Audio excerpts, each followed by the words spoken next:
ससुराल में जाओ ना तो एक डायलॉग तो माँ ने पता नहीं, जैसे कॉपीराइट है उनका, माँ ने नहीं सिखाया क्या, कि मानो पता नहीं माँ क्या रह रहे थे कि कोई कोचिंग सेंटर में रह रहे थे कि हर चीज सीख सिखा के आना था हमें वहां से।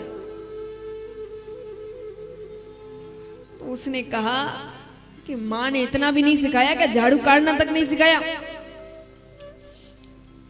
पर ऐसा नहीं कि वो पत्नी जवाब दे दे कि भैया आपने कूड़ा गिराया। वो कहती क्या एक और हाथ फेर दो, कितना समय लगेगा? अब झगड़ा करेंगे, झगड़े करने में तो समय जाएगा ही, वो समय थोड़ा सा एक हाथ और फेर दो। सब्जी बनाए तो खूब नमक डाल दे। पर नरसिंह जी की पत्नी एकदम गाय, अरे वो प्रतिकार ही नहीं करे। पर महाराज आजकल सहन शक्ति की भरपूर कमी आ गई है, कोई चुप ही नहीं हो। आजकल तो सुनते हैं तो सिर्फ कथा या भजन, बाकी तो बोलते ही बोलते हैं। घर में एक चुप हो जाए तो परिवार संभल जाए, चुप कोई नहीं होता। और क्या सोचकर नहीं होते कि हम चुप हो गए तो हमको वो छोटा समझेंगे, हमको वो कमजोर समझेंगे। अरे वो कौन होते हैं समझने वाले? वो दुनिया चला रहे हैं क्या? उनके विचारों से दुनिया चल रही है? या वो एक दो बात आप उनको जवाब दे दोगे तो आप बड़े ऊंचे स्थान पर पहुंच जाओगे? जो समझने वाला है उसको समझाओ। देखिए दो बातें अलग कर दे, अन्याय नहीं सहना, अन्याय के समय आवाज उठाना, क्योंकि अन्याय करने वाला और सहने वाला दोनों ही दोषी होते हैं। जो जान रहा है कि मुझ पर अन्याय हो रहा है फिर भी चुप बैठा है तो वो भी दोषी है। तो अन्याय नहीं सहना, उस समय आवाज उठाना, लेकिन जबरदस्ती के झगड़ों में आवाज नहीं उठाना। ये सोच करके हमको जवाब देना है, उसने ऐसा कहा तो हम जवाब कैसे ना दें। एक बहुत अच्छी बात बताती हूं मैं आपको अपने अनुभव से। देखिए मैं काफी ज्यादा चीजें अनुभवों से नहीं बता सकती, उम्र उतनी नहीं है कि बहुत अनुभवी हूं, बहुत अनुभव कर लिया, उतनी उम्र नहीं है। तो कुछ ही बातें कभी कभार बता सकती अनुभव से। एक बात बताती हूं गारंटी के साथ,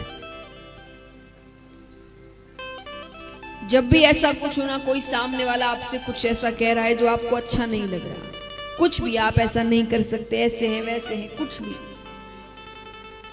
उसको जवाब देने की बजाय शांत रहना। और जवाब किसको देने देना? क्योंकि वो जब जवाब देते हैं ना, उस जवाब को पूरी दुनिया देखती है। हम देंगे तो वो एक दूसरे में झगड़े कर कर वो खुद भूल जाएगा। ऐसे जवाब में क्या आनंद? जवाब तो ऐसा देना कि जवाब आपने नहीं, समय ने दिया है, और वो जवाब देकर उस व्यक्ति को अपने अंदर समझ आए कि मैंने कितना गलत किया था, तो उसको जवाब बोलते हैं। तो छोटे मोटे झगड़ों में या कोई भी ऐसे झगड़े में जो आप सांसारिक लोगों से करते हैं, तो जवाब मत, उसको देने दीजिए। उनके भरोसे रहते, नरसिंह जी ने उनके भरोसे सब काम किया। अपने भरोसे करते तो शायद ही कोई मायरा भर पाते हो, और उनके भरोसे किया तो 56 करोड़ का मायरा भरा गया था। कितना? और ये किस समय? 500-600 साल पुरानी घटना, उस समय 56 करोड़ का मायरा। सोचिए ऐसा समय, जब मैं आपको बता रही हूं कि 10 रुपए भी बहुत बड़ी बात थी, उस समय भगवान ने करोड़ों का मायरा भरा था। और जैसा मैंने कहा दुनिया देखती है तो कथा सुनी रही है दुनिया। नरसिंह जी ने तब थोड़ी सोचा था कि उनकी कथा बनाई जाएगी, कथा लिखी जाएगी और पूरी दुनिया सुनेगी। वो तो अपनी भक्ति कर रहे थे। तो महाराज अन्याय नहीं सहना, लेकिन हर छोटी छोटी बातों पर झगड़ा करना, ये सोच करके सामने वाला क्या सोचेगा, अपना ही जीवन बिगाड़ रहे हो। हम जवाब तब देते हैं, गुस्सा तब होते हैं जब किसी सामने वाले के अंदर इतनी क्षमता है कि वह आपको क्रोधित कर सके। इतनी क्षमता किसी के हाथ में देना ही नहीं। पर हमने अपना रिमोट कंट्रोल दूसरों के हाथों में देकर रखा है, जो जैसे चाहे उसके साथ वैसे खेलता है। उसको आपको प्रसन्न करना है तो थोड़ा एक दो प्रशंसा की बातें कर देगा, आप बड़े खुश हो जाते हैं। आपको दुखी करना है तो एक दो बातें ऐसी कह दे। मान लीजिए कई बार होता है महिलाएं तैयार होने में थोड़ा ज्यादा समय लगाती है ना। कहीं बाहर जाना है आपको, मान लीजिए आपने कई घंटे लगाए हैं तैयार होने में, ऊपर से नीचे तक खूब सुंदर लग रहे हैं अपने आप को अभी तक, क्योंकि आप तैयार हो रहे हैं, अपने कमरे में हैं, कांच के सामने अपने आप को निहार रहे हैं, आज तो बड़े सुंदर लग रहे हैं। घर से बाहर पैर रखा है, किसी पड़ोस वाली नहीं कह दिया बिल्कुल अच्छा रंग नहीं है, क्या पहना है। इतने घंटे की मेहनत, इतने घंटे की खुशी, खुद को निहारना वो 1 मिनट में खत्म हो जाता है। फिर खुद को लगने लगता है शायद सही में अच्छा रंग नहीं है। क्यों? आपको अच्छा लगा ना, आप प्रसन्न है ना, किसी को अच्छा लगे ना लगे आपको क्या करना है। पर हमने क्या किया है, रिमोट कंट्रोल खेलो। किसी को गुस्सा दिलाना है, एक दो बातें कहेगा और हम क्रोधित हो जाते हैं, 10 बातें कह देते हैं। ये अच्छी बात है, अपने ऊपर इतना सा कंट्रोल नहीं है हमारा।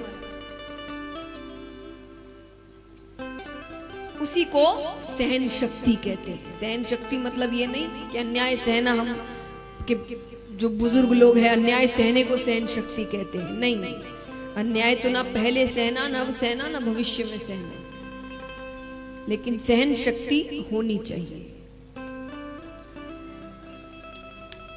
नरसिंह जी की पत्नी कुछ नहीं कहती है।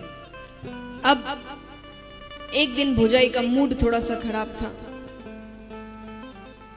तो नरसिंह जी जब मूड खराब होता है ना तो किसी ना किसी पर तो गुस्सा उतरता है, क्योंकि जिस पर उतारना चाहिए उस पर उतर नहीं सकता। तो किसी पति पत्नी का झगड़ा हो जाए तो गुस्सा किस पे उतरता है? बच्चों पे, है ना।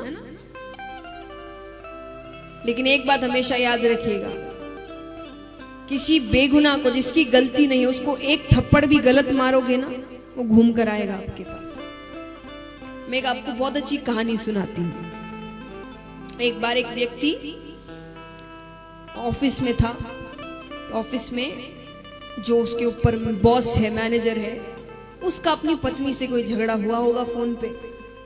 अब उसको आ रहा है गुस्सा, पत्नी पे उतार नहीं सकता उस वक्त। ऑफिस में वही व्यक्ति कोई सामने आया, एम्प्लॉय आया, उसने उसको बहुत झाड़ा सबके सामने, भयंकर, बिना बात के, उसकी कोई गलती नहीं, बहुत डांटा, उसकी बड़ी बेइज्जती हुई। अब वो बॉस को कुछ नहीं कह सकता, बॉस को कुछ नहीं कह सकता, तो वो घर पहुंचा। घर पहुंच के उसने पत्नी को बहुत डांटा, बिना मतलब, बहुत चिल्लाने लगा।